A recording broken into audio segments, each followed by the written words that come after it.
Bonjour à tous, j'espère que vous allez bien, on se retrouve pour le brief du lundi 5 juillet 2021. Ah oui, j'allais oublier, mais en début de mois, encore une fois, c'est très intéressant de rentrer dans l'école via le Patreon, donc je vous mets le lien en description et en commentaire, tout expliqué juste ici, ce qu'on y fait dans l'école, etc. Je vous mets également une vidéo de présentation et une vidéo de réponse aux questions, hein. Tout est disponible en rediffusion, certains me disent oui mais je suis pas dispo le matin, mais tout est dispo en rediffusion, pour les briefs il n'y a pas de problème là-dessus. Vous avez accès aussi directement à 14 heures de cours vidéo sur tout, hein, donc les zones de rechargement, comment les tracer, les divergences, les structures, l'order flow, tout le momentum, vraiment il y a tout qui est expliqué justement dans les cours. Donc si vous êtes intéressé, je mets tout en description et en commentaire. Et vous pouvez aussi rejoindre via les modalités crypto, c'est vrai que j'en parle pas souvent le début du mois, mais également les modalités crypto sont faites pour ça. Tout est dispo sur le Discord. Alors, aujourd'hui, on parlera du Bitcoin, bien entendu, qui fait pas grand-chose, hein. C'est un marché qui vient juste chercher de la liquidité dans tous les sens. Je liquide des vendeurs, je liquide des acheteurs, je liquide des vendeurs, je liquide des acheteurs. On est toujours au sein du range. On parlera surtout des options pour le coup aujourd'hui. Et on parlera un tout petit peu d'order flow, je pense, ouais, un tout petit peu rapidement. Et on parlera des altcoins aujourd'hui, donc Ether et Solana que j'ai sélectionné aujourd'hui. Alors le Bitcoin, techniquement, qu'avons-nous ? Alors au cours du week-end, on a eu ici un bottom qui a tenté de se poser juste ici, enfin un bottom. On a en gros une zone de combat, rappelez-vous, on avait identifié bull et bear juste ici.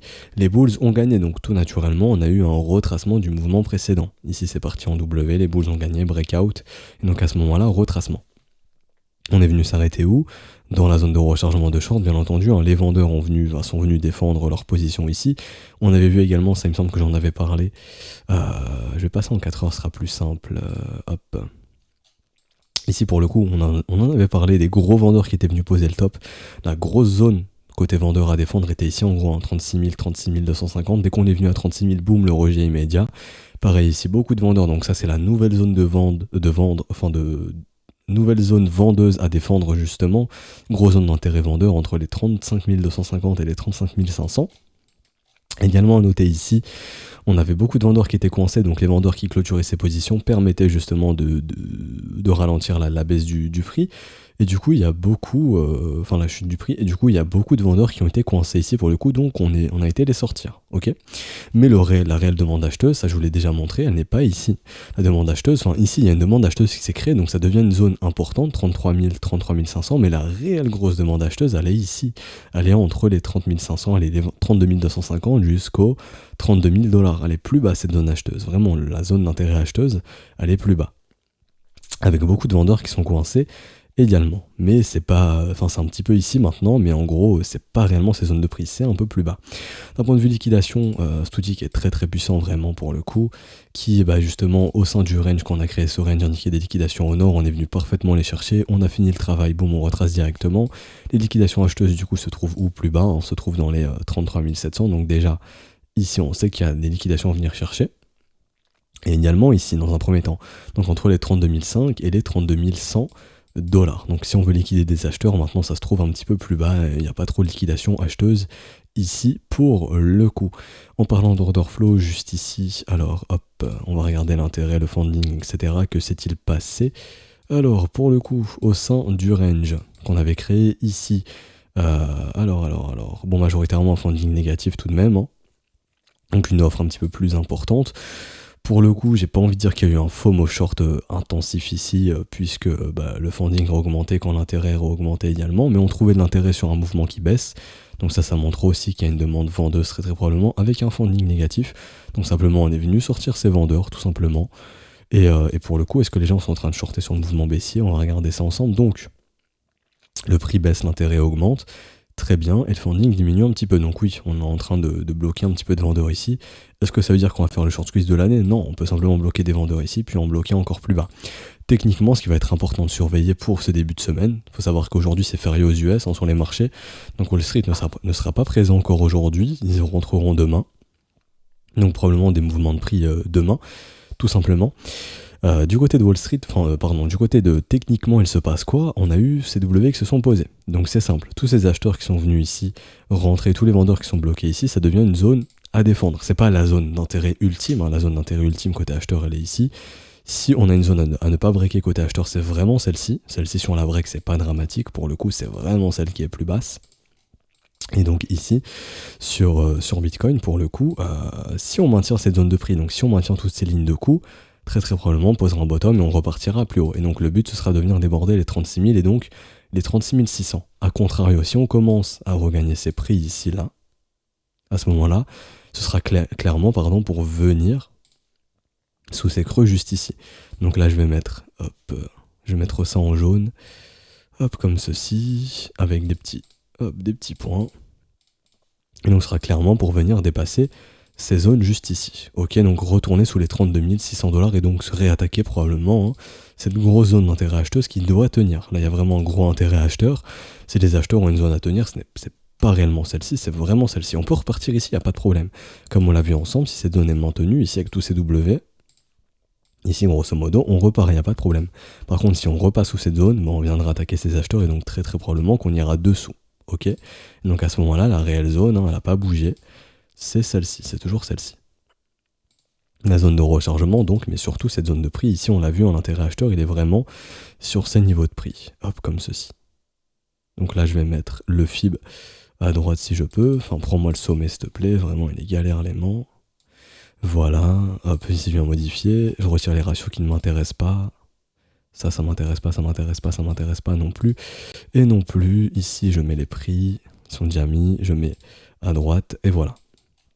Donc entre les 31 700 et les 30 400 $ à ce moment-là, là oui, c'est une zone très intéressante côté acheteur et cette zone doit tenir, ok. Ça veut pas dire qu'on peut pas repartir ici, comme je l'ai dit, cette zone de prix on repartira très très probablement, ok. Il n'y a pas plus à dire honnêtement, moi ce que je voulais ajouter c'est côté option, où pour justement fin juillet on a quand même un contrat qui est assez blindé, ok. Donc ça signifie quoi? Ça signifie qu'en dehors du range, on a de gros intérêts. Par exemple, il y a de gros achats de calls en dehors du range, donc sur les 25 000 $, sur les 28 000. Bon, 28 000 maintenant c'est le bas du range, grosso modo. Mais sur les 25 000, il y a de gros achats de puts, un petit peu en dehors aussi également. Et également, sur la résistance du range, gros achats de calls sur les 40 000, de calls, pardon. Mais également en dehors du range. 45 000, beaucoup d'achats de calls. 50 000 aussi, 55 000 aussi. Bon, ici après les 100 000, je pense pas qu'on sera à 100 000 fin juillet, très très peu probable. Hein. Mais pour le coup, oui, il y a beaucoup d'achats de calls en dehors du range. Et d'achats de puts également. Et on voit le max pain price ici. Donc en gros, le creux dans l'intérêt côté option, il est où? Bah, il est dans le range, tout simplement. Ce qui est assez drôle. Hein. Donc ce qui fait que le Bitcoin pourrait rester au sein du range jusqu'au 30 juillet. Tout simplement. Pourquoi? Puisque on attend qu'une majorité des contrats puissent expirer, il faudrait que j'aille vérifier si sur des rebits, on est plus sur des options type européenne ou US, donc de voir si les contrats peuvent être reportés derrière sur une autre échéance, ou s'ils sont obligés d'expirer à l'échéance donnée. Mais généralement, tous les contrats sont clôturés quasiment. Hein. Si on va sur Skew par exemple, on voit que l'intérêt diminue énormément. Donc il n'y a pas tous les contrats qui sont déportés. S'il y a possibilité de les déporter, si je vais ici sur les options Bitcoin, on va voir l'intérêt qui flanche, hein, ce qui est normal à une grosse expiration. Par exemple, si on avait grosso modo 7 milliards d'intérêts, lorsqu'on a eu le 25 juin l'expiration, on a perdu 3 milliards d'intérêts. Donc là, il y a beaucoup de contrats qui ont été expirés, enfin beaucoup de contrats qui se sont clôturés. Normal, l'intérêt diminue. Il n'y a rien de plus basique. Et donc on pourrait faire la même chose, c'est-à-dire que pour le coup, fin juillet, on a encore un gros intérêt, beaucoup d'achats de calls et de puts en dehors du range, donc on reste au milieu du range, on recte tout le monde, donc tous ceux qui ont vendu ces calls et ces puts gardent l'argent, et ensuite en août, on voit qu'il y a un intérêt qui est beaucoup plus faible. Et également, il n'y a pas des intérêts monstres. Pour le coup, côté calls, les intérêts monstres, ils sont à 80 000, 90 000, gros intérêts aussi à 70, 60 000 et 55 000. Je doute que d'ici août, par exemple, on soit à 80 ou 70 000 $. C'est très très peu probable, ou même à 90 000 $ pour le coup, ok. Donc je pense que d'un point de vue option, pour tous ceux qui ont vendu ces calls et ces puts, il y a un intérêt de faire un mouvement après juillet, donc peut-être qu'au courant juillet, on restera bloqué au sein de ce range encore, donc en gros, ce serait ça la variation de prix, quoi. Avec soit une résolution haussière pour le coup en août, ou une résolution baissière pour le coup en août également. Mais peut-être encore elle nous attend 3 à 4 semaines de range chiant sur le Bitcoin. Je dis bien potentiellement, parce que d'un point de vue liquidité, c'est mature. Hein. Les liquidités, elles attendent autant ici qu'elles attendent autant ici. Hein. Là, c'est rentable de faire un mouvement haussier au baissier, ça y a pas de problème. Mais d'un point de vue option, c'est peut-être encore rentable de rester 1, 2, 3, 4 semaines là-dedans, pour soit résoudre au nord ou au sud, bien entendu. Donc voilà, j'ai pas plus à dire pour le coup. Et juste techniquement, on peut aller voir un petit peu. Donc en 1 heure ici, la petite divergence baissière, donc ça je peux supprimer, c'est la divergence haussière qui a permis la consolidation et donc ensuite le retracement. Ça on en parlait également. Ici pour le coup, divergence baissière, donc simplement le cours qui retrace, perte de force acheteuse. Dès qu'on a des divergences baissières généralement sur le Bitcoin, ça crée du retracement. Et donc ce qu'on attendrait ici, c'est une nouvelle divergence haussière qui pourrait permettre de tenter de poser un bottom pour le coup, donc hop, pour tenter de repartir ou pas. On verra ça, mais bon, techniquement, il n'y a pas grand chose à dire, on est vraiment sur un marché qui chasse de la liquidité, vraiment, le marché ne fait que ça. Et donc, d'un point de vue Ethereum, du coup, Ethereum est plus bullish techniquement que Bitcoin, ici sur la dynamique. Pourquoi ? Parce que Ether, lui, il a réussi à déborder son sommet de la semaine qui a été trouvé.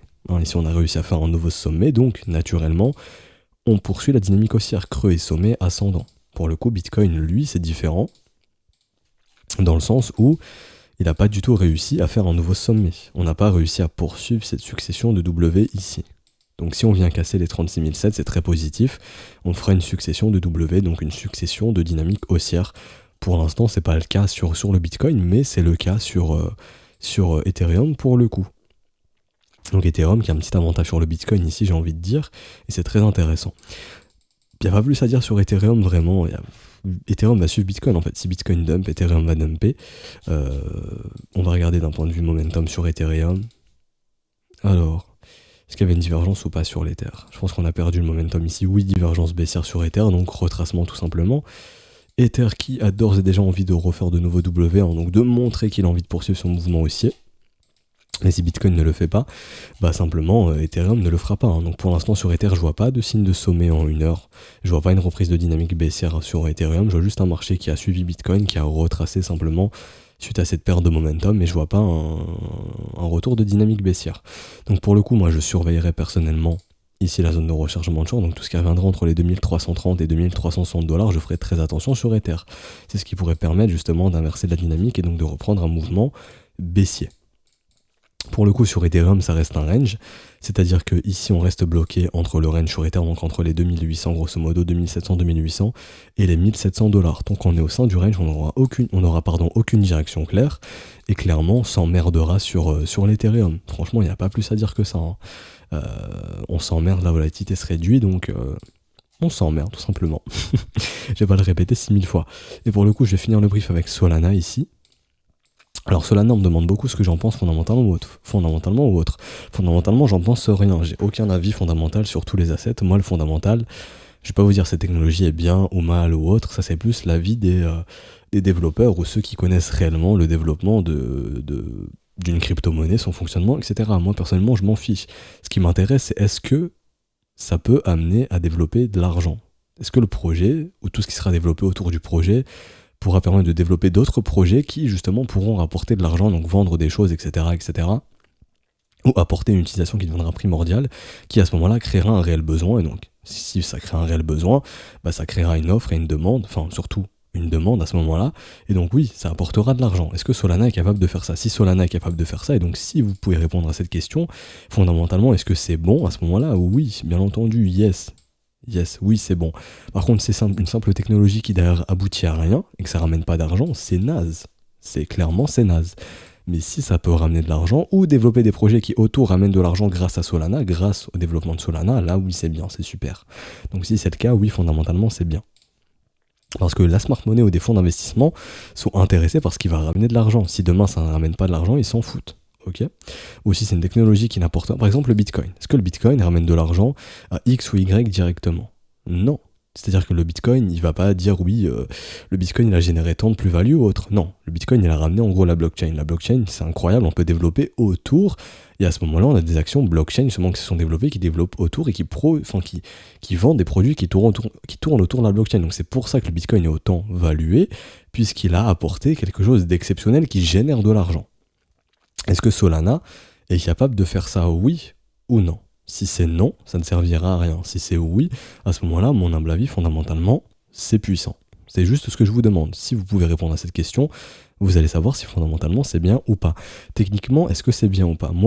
Pour moi, techniquement, j'ai un marché qui est parti très fortement vers le nord, et donc on est dans ce cas de marché où too high, too fast. En gros, on est monté trop rapidement, et donc on se bouffe la réciproque. Je vous prends souvent je le prends souvent aussi pour les élèves, mais dans les briefs YouTube, le cas par exemple de la gravité. Vous allez jeter une pomme très très fortement vers le haut, et ben la gravité va ramener cette pomme vers le bas. Elle peut monter, monter, monter, monter, mais elle montera pas à l'infini. À un moment, il y aura le retour de bâton, entre guillemets. La gravité, bien entendu, on pense à Newton, la pomme, elle retombera. Bah c'est pareil, si un marché monte trop, trop vite, trop rapidement, la gravité reviendra et donc le marché rebaissera rapidement, tout comme c'est monté vite. La pomme, elle monte, elle monte, elle monte, mais au bout d'un moment, elle tombe fortement. Et donc à ce moment-là, est-ce qu'on a posé un bottom depuis que la pomme est tombée? Techniquement, j'ai envie de dire pour moi, non. Techniquement, j'ai aucun signe de bottom ici, comme quoi ça y est, on a terminé notre mouvement baissier.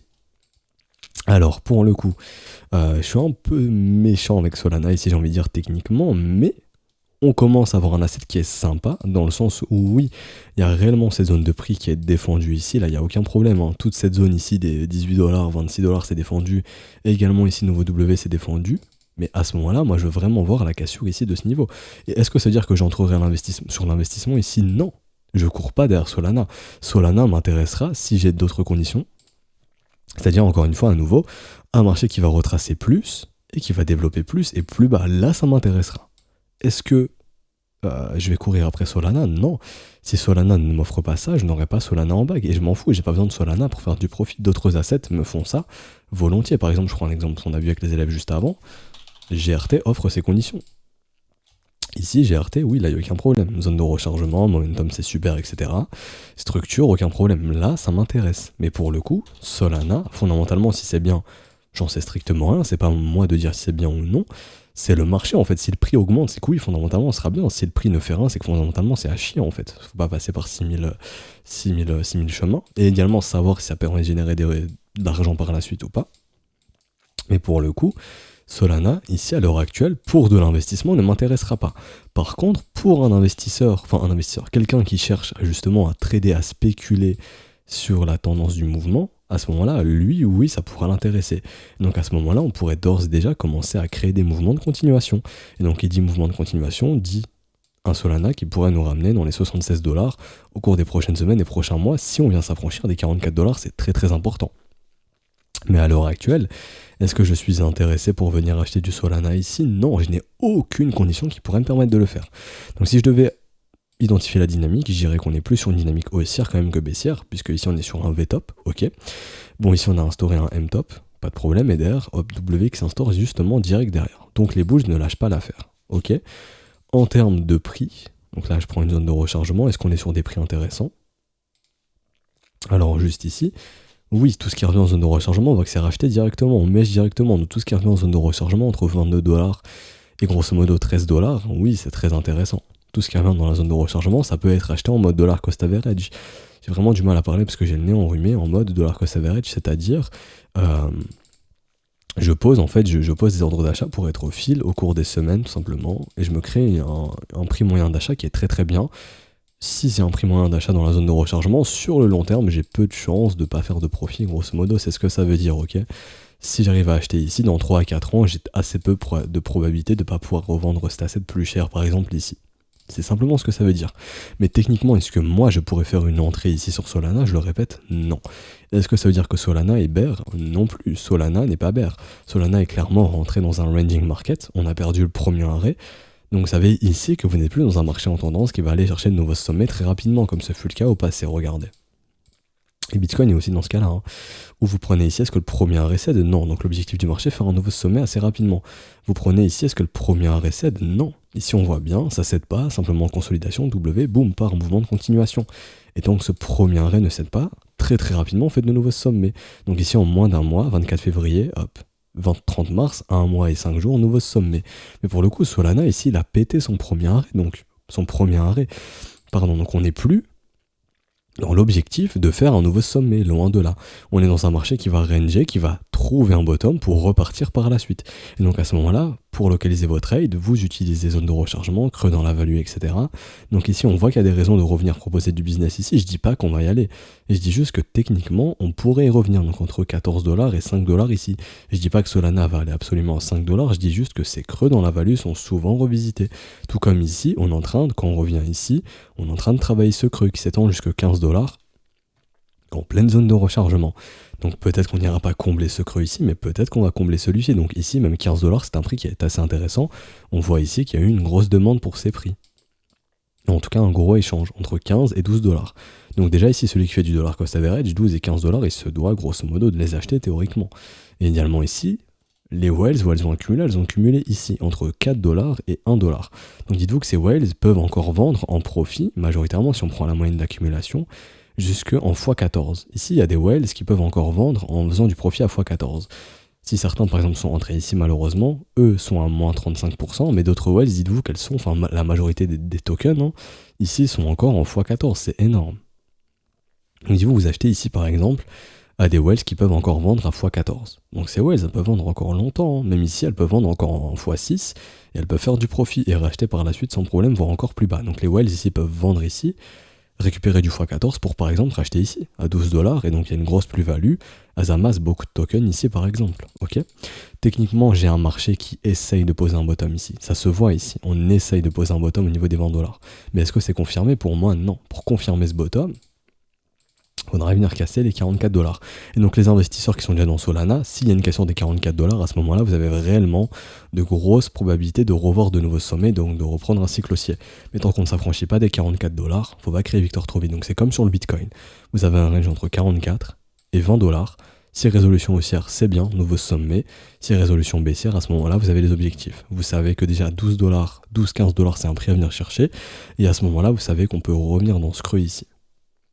Donc là, on est probablement en train de préparer le prochain gros mouvement des prochaines semaines ou prochains mois. Si c'est une reprise haussière ou si c'est une poursuite baissière du prix.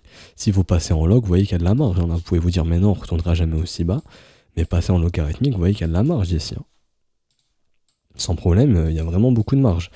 Et si je passe un fib en log, pour le coup, vraiment, je suis vraiment enrhumé, je suis désolé. Si je passe un fib en logs, on voit que la zone de rechargement, elle est beaucoup plus basse. Pour le coup, je dis pas qu'on ira encore une fois. On peut très bien s'arrêter ici.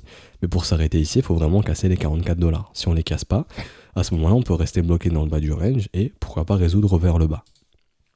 Et moi, ce qui m'intéressera, si je veux investir sur Solana, c'est une cassure haute baissière du range, et à ce moment-là, pardon, j'ai vraiment du mal, hein, et à ce moment-là, une structure dans la zone de rechargement. Là, ça m'intéressera pour le coup, ok ? Mais si on fait pas ça, ça ne m'intéressera pas. Du coup, moi je m'arrête ici, j'espère que ça vous aura plu. Si c'est le cas, n'hésitez pas à laisser un petit pouce bleu, vous abonner, ce n'est pas déjà fait. À nous rejoindre sur Discord, je mets le lien en description et en commentaire. Si vous voulez rejoindre l'école, je vous mets le lien du Patreon également en description et en commentaire. Si vous voulez rejoindre via les modalités crypto, tout est expliqué dans le bienvenu du Discord, donc dans juste ici. Tout est expliqué juste ici, donc venez sur le Discord, bienvenue, tout est ici. Donc les remises aussi sur les offres trimestrielles, annuelles, etc., semestrielles, les adresses, comment faire, etc. Donc tout est ici. Si vous avez une question, professeur connecté ici, vous envoyez un message, donc par exemple à moi ou un des autres professeurs qui se connectera juste ensuite, et vous aurez une réponse dans la journée ou 2 jours après, grand maximum, je pense. Du coup, on se retrouve nous demain matin pour un prochain brief, et je vous souhaite un excellent début de semaine. Ciao, ciao.